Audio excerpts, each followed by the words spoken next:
کل شیء لک حلال حتی تعلم انہ حرام، یہ صادق علیہ محمد کے قانون دیا ہوا ہے کہ ہر کام آپ کے لیے کرنا حلال ہوتا ہے جب تک اس کے حرام ہونے کے اوپر آپ کو دلیل نہ مل جائے۔ تو جو بندے کہتے ہیں کہ ایسا کہنا حرام ہے تو وہ دلیل پیش کریں، کوئی ایسی روایت واضح طور پر پیش کریں کہ جس کے اندر لکھا ہوا ہو کہ آپ مجتہد کو آیت اللہ العظمیٰ نہیں کہہ سکتے، یہ حرام ہے تمہارے لیے کہنا، وہ دلیل پیش کریں۔ تو دلیل یعنی ہوں ان کو دینی ہے جو لوگ کہہ رہے ہیں کہ ایسا کہنا حرام ہے، دلیل ان کو دینی ہے، دلیل جواز والوں کو کیا نہیں دینی۔ تو آج تک ہوں میری کافی ڈسکشن ہوئی اس موضوع پہ، تو میں نے تو کوئی دلیل نہیں دیکھی،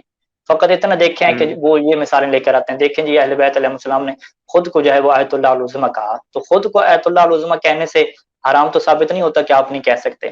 جس طریقے سے کہ میں روایات سامنے لے کر آتا ہوں کہ اہل بیت نے خود کو سید بھی کہا ہے،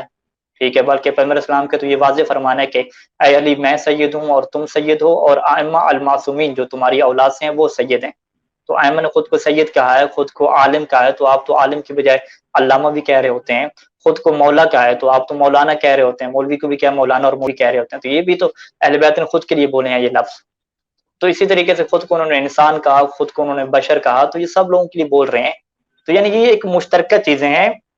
ہاں اس کے معنی میں تعبیرات میں فرق ہوگا، لیکن یہ الفاظ ایسے ہیں کہ جو سب کے لیے کیا بولے جاتے ہیں۔ تو اگر آپ کے پاس کوئی ہوں دلیل ہے واضح طور پہ کہ جس کے اندر معصوم نے منع فرمایا ہو کہ تمہارے لیے حرام ہے کسی اور کو آیت اللہ العظمیٰ کہنا، تو وہ دلیل پیش کریں،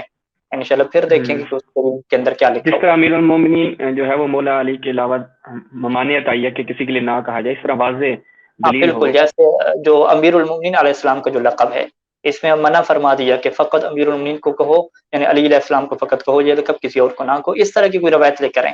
اگر اس طرح کی ہوں روایت نہیں ہے اور فقط اپنے قیاس سے اپنی چیزیں سیٹ کرنی ہے، تو دین میں قیاس کی کیا کوئی حیثیت نہیں ہے، اور قیاس باطل ہے بلکہ حرام کام ہے یہ۔